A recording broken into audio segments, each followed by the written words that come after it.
Bonsoir peuple de Dieu. Parlons un peu de Jésus. Il y a certaines personnes qui sont frustrées parce qu'elles n'ont pas été baptisées par immersion. Même si le Seigneur Jésus-Christ avait été baptisé par immersion.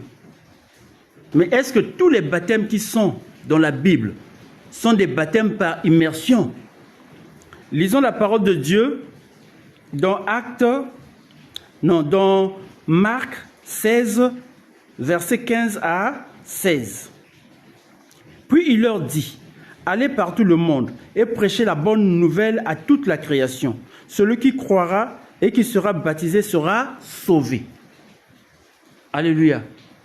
Prêchez la bonne nouvelle à toute la création. Celui qui croira sera baptisé.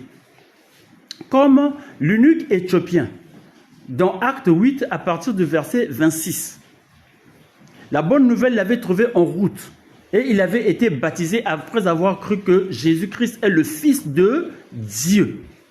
Mais la Bible ne nous dit pas qu'il avait été baptisé par immersion, mais il y avait quand même la présence d'eau.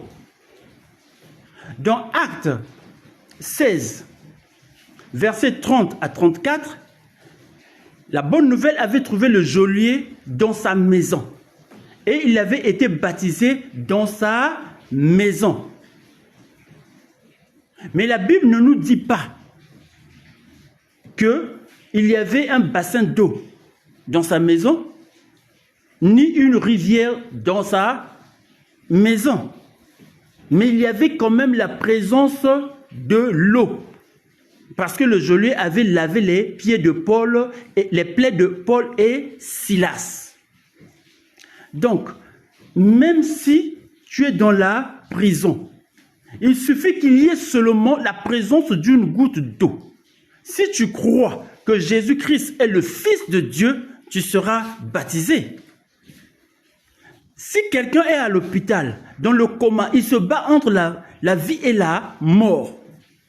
S'il croit que Jésus-Christ est le Fils de Dieu, il sera baptisé. Car si le vrai baptême était le baptême par immersion, Paul et Silas allaient chercher une rivière pour baptiser le geôlier. Que Dieu nous bénisse. À la prochaine.